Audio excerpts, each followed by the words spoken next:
오늘은 누가복음 강의 세 번째 시간으로 본문은 1장 13절에서 17절입니다. 누가복음 1장 13절에서 17절 제가 봉독하겠습니다. 천사가 그에게 이르되 사가랴여 무서워하지 말라. 너의 간구함이 들린지라. 내 아내 엘리사벳이 내게 아들을 낳아주리니 그 이름을 요한이라 하라. 너도 기뻐하고 즐거워할 것이요 많은 사람도 그의 태어남을 기뻐하리니 이는 그가 주 앞에 큰 자가 되며 포도주나 독한 술을 마시지 아니하며 모태로부터 성령의 충만함을 받아 이스라엘 자손을 주 곧 그들의 하나님께로 많이 돌아오게 하겠습니다. 그가 또 엘리야의 심령과 능력으로 주 앞에 먼저 와서 아버지의 마음을 자식에게 거스른 자를 의인의 설계에 돌아오게 하고 주를 위하여 세운 백성을 준비하리라. 사가랴 제사장이 성소에서 분향을 마치자 천사가 나타나서 아들이 태어날 것을 고지해 주었습니다. 오랫동안 아이가 없어서 제사장으로서 큰 수치로 여기고 있던 그로선 천사가 말한 대로 아주 크게 기뻐할 일이었습니다. 그러나 전후 사정을 잘 살펴보면 마냥 기뻐할 일이 아니었고 어쩌면 거꾸로 크게 두려워할 일이었습니다. 우선 여호와가 임재하시는 신령한 장소라는 인식 때문에 누구라도 성소에만 들어가면 뭔가 압도되는 느낌을 받을 것입니다. 거기다 사방이 차단되어서 태양빛이 전혀 들어오지 않습니다. 황금등대에 좌우로 붙인 살구꽃 형상에 7잔에 켜진 기름불만이 어렴풋이 성소를 밝혀줍니다. 그런 성소에 혼자 들어가서 거룩한 떡을 진설하고 분향을 드려야 합니다. 사가랴가 아무리 담대해도 그것만으로 바짝 얼어붙을 수밖에 없습니다. 거기다 추첨에 따라 평생에 한 번만 행할 수 있는 너무나 영광스러운 직무라서 아주 긴장한 가운데 분향 절차를 진행했을 것입니다. 생각을 가다듬어 보며 백성을 대표해서 나라의 회복을 빌었고 또 개인적으로 자식을 달라는 간구도 하며 분향을 무사히 마쳤습니다. 안도의 한숨을 내쉬는 바로 그 순간 분향단 우편에 천사가 불현듯 나타난 겁니다. 예상치 못한 시간과 장소에서 전혀 모르는 사람을 만날 때가 가장 무섭다고 합니다. 아무도 없어야만 하는 곳에 사람의 형상을 한 존재가 자기 곁에 순간적으로 나타났으니 기절하지 않은 것이 다행입니다. 성소에 숨어 있다가 자기가 들어올 때부터 분향을 마칠 때까지 다 지켜본 것 같아서 머리카락이 치솟고 온몸에 소름이 끼쳤을 것입니다. 그러다가 천사의 외모에 일반 사람과는 다른 아우라가 있었고 또 구약시대에는 가끔 천사가 나타났으므로 신적 존재라고 눈치챘을 것입니다. 그렇다면 하나님을 대면하는 셈이라 심판을 받아 현장에서 죽지는 않을까 크게 염려되어서 온몸에 힘이 풀리고 더더욱 무서워졌을 것입니다. 천사도 사가랴의 시퍼렇게 겁에 질린 얼굴을 보자 우선 그를 진정부터 시켜야 했습니다. 가장 먼저 무서워하지 말라. 너의 간구함이 들린지라 라고 말했습니다. 분향하는 동안 옆에서 내가 기도하는 말을 다 들었다는 뜻이 아닙니다. 간구함이란 이 원어 단어부터 어떤 특별한 기도를 뜻하며 또 들린지라라는 동사도 단번에 끝나는 행동이 아니라 시간적으로 지속되는 행위를 말합니다. 사가랴가 평소에 이스라엘의 회복과 아들을 달라는 기도를 간절히 드리는 모습을 하나님이 하늘에서 계속 지켜보고 있었다는 것입니다. 그럼에도 사가랴의 무서움은 쉽게 진정되지 않았을 것입니다. 지금 평생에 한 번 행하는 거룩한 분향을 하는 중인데다가 천사를 만났고 또 하나님의 계시를 받고 있습니다. 보통 사람에게는 평생에 한 번도 일어나지 않는 일을 한꺼번에 지금 3가지나 겪고 있습니다. 아무리 천사가 무서워하지 말라고 달래줘도 온몸이 사시나무처럼 떨리고 심장이 뛰는 소리가 들릴 정도였을 것입니다. 나아가서 천사에 이어지는 말의 내용이 너무 엄청나서 그의 두려움은 오히려 더 커졌을 것입니다. 아들을 주고 그 이름을 요한으로 정하려는 것까지는 크게 기뻐할 일이었습니다. 이름의 뜻도 여호와가 자비를 보여주셨다는 것입니다. 그런데 늦둥이로 얻을 아들이 행할 일에 대한 예언을 들으니까 기쁨보다는 걱정이 앞섰을 것인데 왜 그러한지 누가의 기록을 한번 잘 살펴봅시다. 우선 하나님이 자신의 일거수일투족을 처음부터 끝까지 하늘에서 지켜보고 있었다는 사실을 직접 확인한 사가랴의 심정이 어떠했을 것 같습니까? 안도감이 생기겠습니까? 반대로 수치심과 두려움이 생기겠습니까? 안도감을 얻었을 것 같다고 대답한다면 엄격히 말해서 아직 믿음이 무엇인지 모르는 셈입니다. 평소에 하나님 앞에 부끄러울 일이 전혀 없어야만 안도할 텐데 과연 그럴 수 있는 사람이 얼마나 되겠습니까? 예수님의 십자가에 실현된 하나님의 긍휼은 신자가 지을 미래의 죄까지 다 용서해 주십니다. 그런 무한한 은혜를 확신하고 있는 믿음이 좋은 신자라도 자신이 수시로 죄에 넘어진다는 것을 본인은 잘 알고 있습니다. 그 수치스러운 모습을 사람들 앞에서는 속일 수 있으나 하나님이 모를 리 없다는 사실을 잘 알기에 그분의 면전으로 나가면서 두렵지 않다면 그건 신자가 아닌 겁니다. 그리고 성경에 기록된 믿음의 종이라고 해서 하나님께 전혀 의심불평하지 않고 온전히 신실한 삶을 살았던 것도 아닙니다. 아브라함, 모세, 다윗, 바울, 베드로 모두가 수시로 믿음이 흔들렸고 심지어 우리가 짓지 않는 큰 죄도 범했습니다. 성경 위인들도 우리가 똑같은 성정을 지닌 연약한 인간이기는 마찬가지입니다.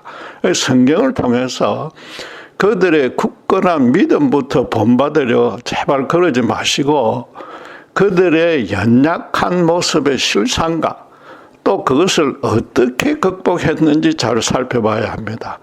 정확하게 말해서는 하나님이 어떻게 그들의 믿음을 성숙해 해서 당신의 일을 성취시켰는지 잘 따져봐야 하는 겁니다. 지금 성소 안에서 제사장 직분에 성실하게 헌신하고 있는 사가랴도 예외는 아닙니다. 그러니까 부부가 아직 50살이 안 되었음에도 둘 다 나이가 많은데 아이가 생길 수 있을지부터 18절 보면 의심했습니다.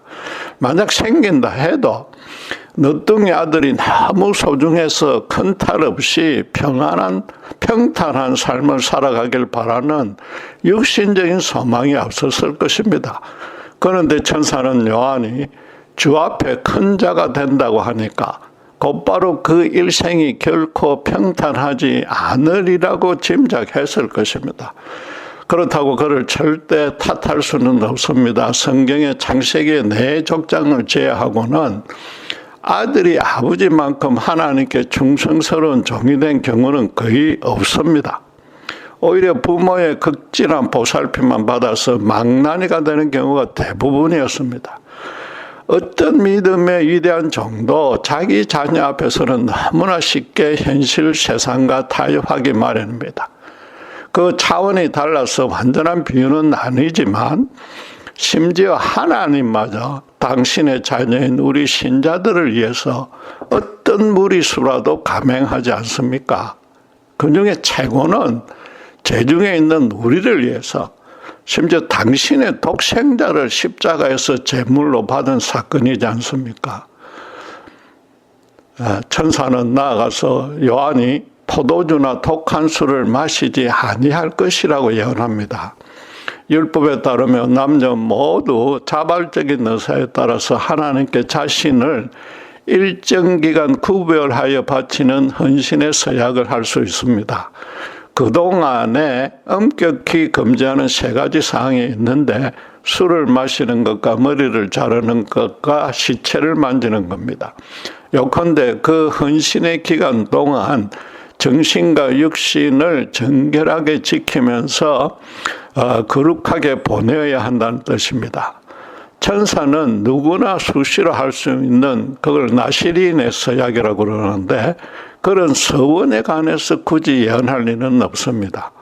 요한은 나면서부터 나실인으로 살아갈 종으로서 하나님께 온전히 바쳐졌다는 뜻입니다. 말하자면 평생토록 세상 즐거움과는 완전히 차단되어서 무미건조한 금욕 생활을 해야 한다는 겁니다. 솔직히 따져서 자식이 그런 삶을 살아야 하는 것을 흔쾌히 기뻐할 부모는 없을 것입니다. 아니, 하나님도 그런 삶이 너무 힘든다는 것을 알기에 요한 이전에 나실인으로 평생을 살게 했던 당신의 종은 삼손과 사무엘 뿐이었습니다. 그 중에 사무엘은 불임으로 멸시받았던 한나가 아들을 주시면 바치겠다는 서원 기도로 얻고 또 그대로 지켰으므로 하나님이 시킨 것도 아닙니다. 삼손만 하나님이 나실인으로 불렀으나 알다시피 그는 꿀이 먹고 싶어서 죽은 사자의 시체를 만졌고 종종 포도주도 마시며 나실인의 서약을 예사로 어겼습니다. 결국 기생 데릴라에게 속아서 머리털마저 깎였고 완전히 무력해지는 바람에 블레셋 사람들이 그의 두 눈까지 뽑고서 큰 조롱거리로 삼았습니다. 마지막에 회개하고서 신전에 모인 이스라엘의 대적 블레셋 사람들을 몰살시키는 그런 사사이자 나실인으로 소명을 다하긴 했지만은 본인도 그때 함께 죽었습니다. 사무엘은 평생 서약을 충실히 지키며 이스라엘을 위해 큰일을 했지만 어려서부터 성소에서 제사장들 뒷바라지하는 수고를 했고 또 사울 왕과의 갈등으로 인해서 평탄한 삶을 살지 못했습니다. 사가랴가 나실인의 삶이 얼마나 고달플지 모를 리였기에 아들을 주신다고 해서 마냥 기뻐할 수만은 없고 오히려 인간적인 염려부터 생겼을 것입니다. 그래서 천사가 그의 걱정을 들어주려고 모태로부터 성령의 충만함을 받을 것이라고 덧붙였으나 과연 그게 얼마나 위로가 되었을지는 의문입니다.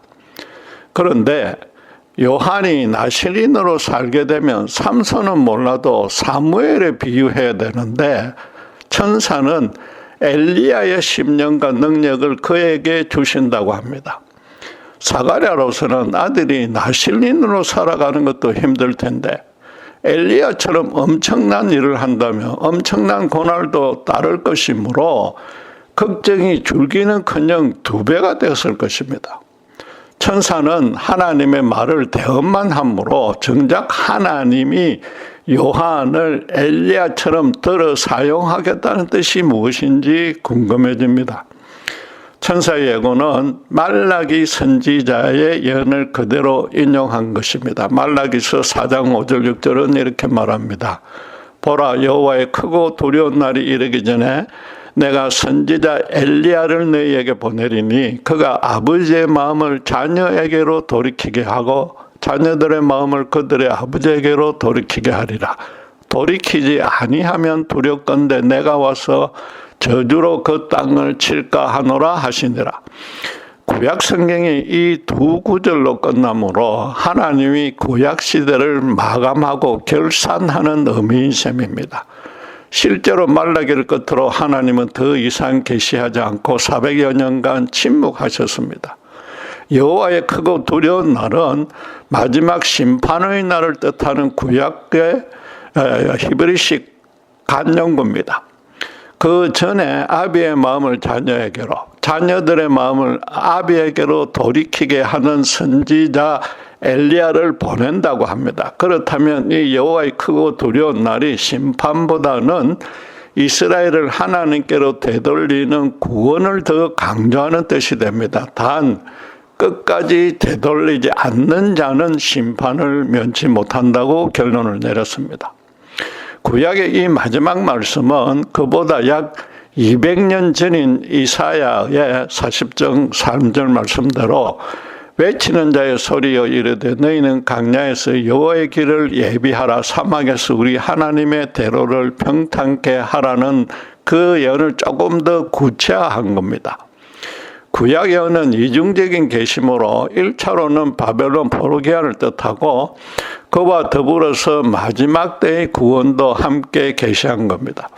백성들도 그래서 하나님이 바벨론에서 해방시켜 주었듯이 로마에서 해방시켜 줄 것과 또 먼저 그 길을 평탄케 할 자를 기다리고 있었던 것입니다. 이사야는 외치는 자라고만 했는데 말라기는 선지 엘리야가 온다고 그 이름을 밝혔습니다. 바로 이 표현 때문에 유대교 지도자들이 세례 요한이나 예수님에게 정체성을 따지면서 네가 하나님이 보내신 엘리야인지 밝히라고 따지며 물은 겁니다. 누구나 죽으면 한 번의 심판으로 끝나므로 요한이 엘리야의 한 생은 아니고 그와 같은 역할을 감당하는 뜻입니다. 천사도 그래서 엘리야의 심령과 능력만 받았다고 말하는 겁니다. 그런데 요한의 생애를 잘 살펴보면 엘리야의 심령은 가졌을지 몰라도 천사의 예언과는 달리 그만한 능력은 가지지 않았습니다. 그렇다고 지금 사가랴가 너무 무서워하니까 엘리야의 능력을 가지니까 크게 염려하지 않아도 된다는 립 서비스는 아닐 것입니다. 능력이라는 것은 예를 들면 재벌 회장이 언제든지 현금으로 수십억을 지불할 수 있는 힘 같은 그런 겁니다. 엘리야도 갈멜산에서 큰 승리를 했어도 곧바로 이세벨의 추격이 무서워서 강야로 도망가다가 죽을 뻔했습니다. 따라서 천사가 말한 엘리야의 능력을 큰 이적을 일으킬 수 있다는 차원으로만 접근해서는 안 된다는 뜻입니다. 3년의 가뭄으로 북왕국 이스라엘에 국가적 위기가 닥쳤을 때 엘리야는 열왕기상 18장에 잘 알다시피 백성들을 다 모아놓고 바알과 여호와 둘 중 누가 하나님인지 분명히 하라고 다그쳤습니다. 그래서 바알 선지자 450명은 자기들 믿는 바알 신에게, 자기는 여호와께 기도하여서 어느 신이 하늘에서 불을 내려 번제물을 사르는지 한번 시합해보자고 제안했습니다. 바알 선지자들은 하루 종일 기도하고 나중에는 칼로 자기들 몸에 상처를 내는 등 최대한의 치성을 들여서는 하늘에서는 아무 응답이 없었습니다. 바알이란 실존하지도 않는 우상인지라 인간 사제들이 아무리 장엄한 방식으로 하늘을 향해 신탁과 주술을 올려봐도 아예 들을 기조차 없습니다. 천하 만물을 지으시고 모든 세대의 모든 사람을 거룩하게 통치하시는 여호와 하나님만이 인간의 소원을 선하게 이루어줄 수 있습니다. 3년간의 이 가뭄이 북왕국의 우상 숭배와 아합 왕조의 폭압 정치와 백성들의 타락상에 대한 하나님의 심판이었기 때문에 바알 선지자가 450명이나 함께 모여서 바알을 섬기는 그 짓거리는 그분의 진노에 오히려 기름을 붓는 격입니다. 반면에 혈혈 단신인 엘리야는 백성들 앞에서 열왕기상 18장 37절에 여호와여 내게 응답하소서 내게 응답하소서, 이 백성에게 주 여호와는 하나님이신 것과 주는 그들의 마음을 되돌이키심을 알게 하옵소라고 기도했습니다. 그 기도가 끝나자마자 하늘에서 불이 내려서 번제물은 물론이고 주변에 도랑에 찬 물까지 핥듯이 싹 다 태워버렸습니다. 그리고 먼 하늘에서 손만한 작은 구름이 일어나더니 순식간에 엄청난 폭우를 내려서 3년간의 가뭄을 완전히 해결시켰습니다. 엘리야가 그런 엄청난 능력을 가진 것이 절대 아닙니다. 엘리야는 여호와의 심령을 헤아리며 그분의 심령에 대고 간절히 호소하여 기도한 것뿐입니다. 그는 여호와가 지금 당신의 백성이 바알과 아세라를 섬기고 있어서 크게 분노하고 있으나 그럼에도 그들의 마음을 다시 당신께로 되돌리면 언제든 용서해 주신다고 확신했습니다. 하나님이 지금 당신의 백성들을 너무나 안타깝고 불쌍하게 바라보시면서 어서 빨리 진정으로 회개하고 돌아오길 기다리고 있다는 사실을 잘 알았습니다. 그는 그런 여호와의 심령에 대고 간절히 기도해서 하나님의 큰 능력을 불러일으킨 겁니다. 지난 3년 내내 그는 아합 접근의 협박과 핍박을 피해 다니면서도 절대 굴복하지 않았습니다. 하나님께 이 민족을 불쌍히 여겨달라고 꾸준히 기도하면서 곳곳에서 만나는 어려운 백성들을 돌봐주었습니다. 모든 사람이 아합이 두려워서 찍소리도 못 나고 있을 때 자기 목숨을 내놓고 아합의 죄악을 견책하며 하나님의 거룩한 뜻을 선포했습니다. 바로 그렇게 할 수 있는 것이 엘리야 본인이 가진 믿음의 능력이었고 또 그것이 하나님의 능력을 불러온 것입니다. 요한의 일생을 보면 천사가 예언한 그대로 되었습니다. 요한은 단순히 나실인으로서 본인만 거룩하게 살지 않고서 엘리야처럼 행했습니다. 헤롯 대왕과 로마 총독과 유대 대제사장의 폭압적 통치에 짓눌려서 이스라엘 백성은 숨도 제대로 쉬지 못할 지경이었습니다. 아무도 그들에게 대놓고 하나님의 뜻에 따라 회개하라고 외치는 자가 없었습니다. 그들과 맞섰다가는 목숨이 날아가므로 자존심을 다 내려놓고서 그저 복종할 뿐이었습니다. 백성 중에 사악한 그런 세력과 동조 합세하며 사리사욕을 채우고 있는 자도 많았습니다. 물론 유대의 민족적 자존심을 지키려고 바리새인들이 율법 준수 운동을 벌였으나 오히려 백성들의 일상적인 삶마저 불편하게 만드는 종교적 명예와 짐이 되었습니다. 열심당이 결성되어서 로마 제국이나 헤롯 정권의 요인들을 암살하기도 했지만 그 강력한 근세들은 요동도 하지 않았습니다. 또 그런 테러는 악을 악으로 갚는 복수극이라 하나님의 뜻과도 부합되지 않았습니다. 요컨대 말라기 이후로 하나님의 참 선지자는 한 명도 나타나지 않았습니다. 그러다 요한이 나실인으로 살았던 강야에서부터 회개하라 천국이 가까웠느라고 외쳐댔습니다. 유다 각지에서 메시아의 강림을 갈망하던 백성들이 그분의 구원을 예비하려고 죄를 씻는 물세례를 받으러 나왔습니다. 그 와중에 바리새인과 사두개인들이 그를 탐색하려고 나타나자 요한은 마태복음 3장의 말씀대로 독사의 자식들아 임박한 진노를 피하려면 회개에 합당한 열매를 맺어라. 그러지 않으면 이미 심판의 날이 시작되었으니 도끼에 찍혀서 불에 던져질 것이라고 야단쳤습니다. 구약의 마지막 말라기 예언대로 또 엘리야가 기도한 그대로 하나님께로 마음을 돌이키지 않았으니 심판을 면치 못할 것이라고 선포했습니다. 당시에 서슬이 시푸른 유대교 지도자들과 산헤드린 간원들을 향해 도무지 전할 수 없는 메시지였습니다. 성령의 충만히 사로잡혀서 엘리야의 심령과 능력을 가지지 않고서는 입 밖에도 내지 못할 일이었습니다. 레위 지파 제사장의 아들임에도 그 직무는 버려두고 강야에서 메토리 기인처럼 행동하고 있으니까 그것만으로도 공회에 붙잡혀 문초를 당할 판입니다. 그런데 거꾸로 그들을 독사의 자식, 즉 에덴에서 이브를 유혹해 타락해 한 사탄의 종이라고 했으니 자기 목숨은 하나님을 위해서 따로 떼어놓은 셈입니다. 갈멜산에서의 엘리야의 그 영적 전투와 승리에 비견할 만합니다.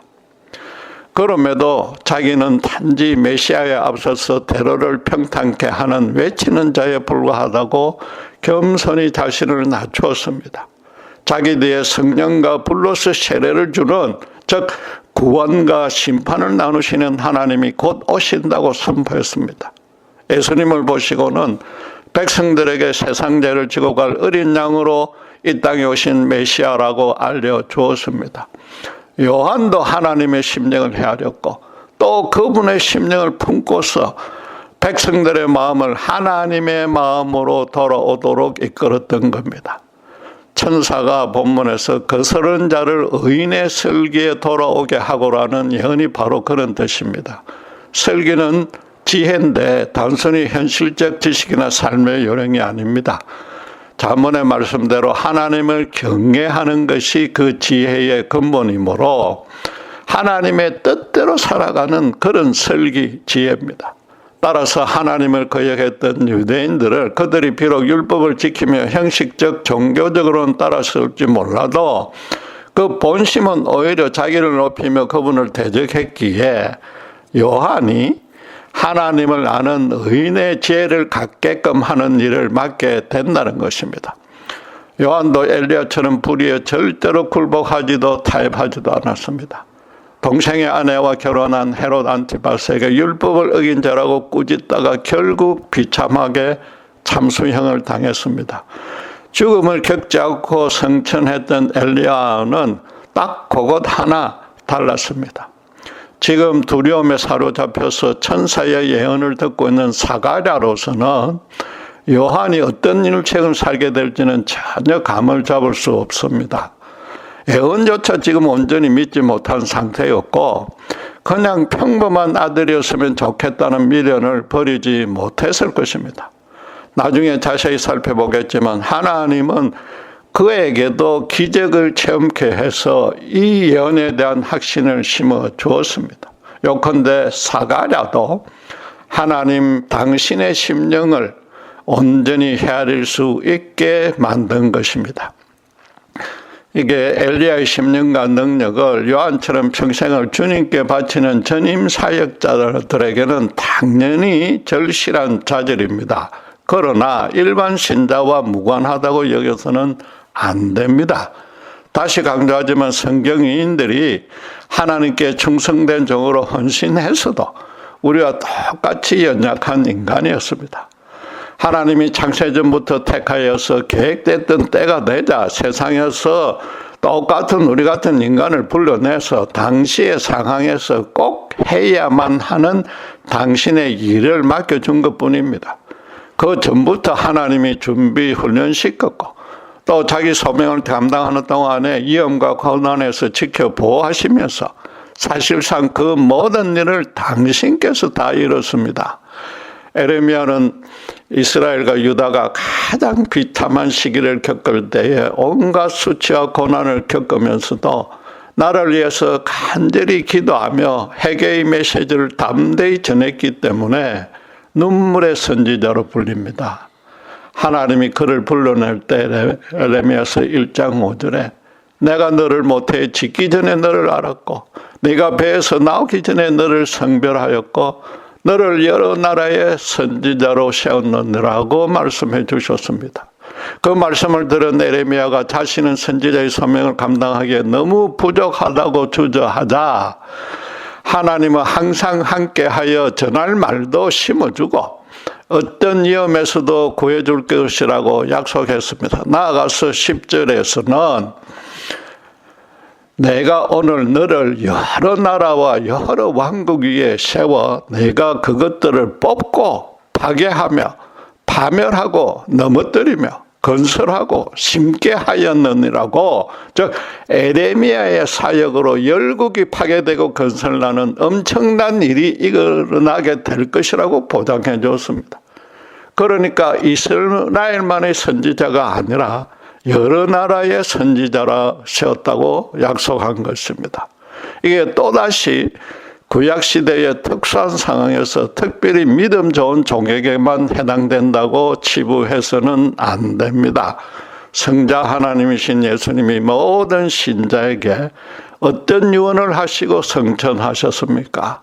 잘 아시는 대로 마태복음 28장 19절에서 21절은 하늘과 땅의 모든 권세를 내게 주셨으니 그러므로 너희는 가서 모든 민족을 제자로 삼아 아버지와 아들과 성령의 이름으로 세례를 베풀고 내가 너희에게 분부한 모든 것을 가르쳐 지키게 하라.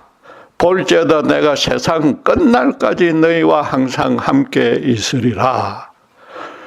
천하를 움직이는 일이 아니면 주님이 굳이 천하의 모든 권세로 세상 끝까지 끝날까지 함께 해줄 것이라고 약속할 필요가 없습니다. 따라서 신자를 세상에서 불러낸 목적도 에레미야와 똑같은 모든 나라의 선지자로 세우고 똑같은 사역을 시키겠다는 뜻입니다. 주님이 모든 신자들을 아프리카 오지에 선교사로 가라고 명하지는 않았습니다. 예수님의 십자가 복음이 전해지지 않은 모든 시대, 모든 장소, 모든 사람이 바로 땅끝입니다. 바꿔 말해서 모든 신자가 엘리야의 심령과 능력을 가지고 요한 같은 인생을 살아야 한다는 겁니다. 나시린의 서양만 빼고 그렇게 살아야 된다는 겁니다. 죄로 타락한 이 세대의 흐름을 절대로 본받지 말아야 하고 적당히 타협 수용하지도 말아야 하며 단순히 예면 방관해서도 안 됩니다. 하나님을 거역대적하는 모든 불의와 불법에 끝까지 목숨을 걸고 항거해야 됩니다. 무엇보다 목회자는 물론이고 신자들도 예수 십자가 복음의 절대성과 완전성과 영원성과 유일성을 그 진리대로 가감없이 선포하고 정확히 가르쳐야 합니다. 그래야만 주님의 당부대로 참 제자를 양성할 수 있고 그 제자가 또 온전한 복음을 전하여 새로운 세대의 제자를 양육할 수 있습니다. 그래야 세상 끝날까지 갈 수 있단 말입니다. 그런데도 최근 강단에서마저 십자가 복음보다는 윤리 도덕이나 세상 사는 지혜를 가르치는 경우를 자주 봅니다. 잘 믿기만 하면 복 받는다는 식의 세상 종교를 교묘하게 기독교적으로 바꾸거나 심지어 십자가 외에 종교적 업적이나 도덕적 선행이 필요하다는 식으로 천사라도 저주할 이장된 복음, 천사라도 저주받을 이장된 복음을 지금 가르치고 있습니다. 그들의 궁극적인 운명은 죄송하지만 갈멜산에서 무참히 패배하여 하나님께 벌받은 바알 선지자 꼴이 될 것입니다. 모든 신자가 반드시 또 가장 시급하게 알아야 될 사항이 하나 있습니다. 예수를 믿는 믿음이 추구하는 바가 절대로 평안하고 무사무탈한 삶이 아니라는 겁니다. 혹시라도 지금껏 그런 바람으로 기도하고 있었다면 더 늦기 전에 마음을 하나님 아버지께로 완전히 되돌려야 합니다. 천하 만물의 주인이신 하나님이 당신의 독생자를 십자가에서 희생 제물로 받으신 목적이 그렇게 가난한 부족한 보상을 주려는 정도가 절대 아니란 말입니다. 우리들어 열국을 파괴하고 또 세우는 일로 불러낸 것입니다. 현실적 정치판을 뒤엎고 개혁하라는 뜻은 아닙니다. 하나님과 정반대로 흘러가는 이 세상 안에서 예수님만 머리로 모시는 그분의 나라를 자기 주변에서부터 세워나가라는 겁니다. 어떤 형태로든 삶에서 복음의 씨앗을 뿌려야 하고 그 다음에 큰 나무로 키워서 사람들이 그 그늘에 들어와서 쉬게 하는 일은 하나님 그분의 몫입니다. 본문대로 말하자면 신자는 거스르는 자를 의인의 슬기에 돌아오게 하는 일을 세상 끝날까지 현재 있는 그 위치와 상황에서 행하면 됩니다. 이사야가 예언할 때부터 아니 창세전부터 세례 요한의 출생과 그 소명은 확정되어 있었습니다. 하나님이 그가 엘리야와 같은 심령과 능력을 지니도록 끝까지 함께 해 주셨습니다. 우리도 물론 사게라처럼 많이 연약해도 최소한도 자녀들을 위한 기도부터 이제 바꿔야 됩니다. 현실적으로 떵떵거리며 사는 것을 기도하는 것에서 예수님의 참제자가 되는 것으로 완전히 바꿔야 합니다. 그들이 처한 이 세대와 여건에서 꼭 해야 할 소명을 부어주시고 다 이루도록 끝까지 하나님이 주관해달라고 특별히 엘리야의 심령과 능력을 부어달라고 기도해야 하는 겁니다. 기도하겠습니다. 저희를 하나님의 진리의 말씀을 전할 종으로 불러내어 주신 은혜 참으로 감사합니다. 저희도 요한처럼 엘리야의 심령과 능력을 가지길 간절히 소원합니다. 언제 어디서나 성령의 크신 권능으로 저희를 붙들어 주셔서 세상 불의와 제악 앞에, 특별히 사탄의 흑암의 세력 앞에 당당히 맞서 싸우며 세상을 거룩하게 건설하는 일에 저희들을 마음껏 들어 사용하여 주시옵소서. 감사합니다. 우리도 예수 그리스도의 이름으로 기도드렸습니다.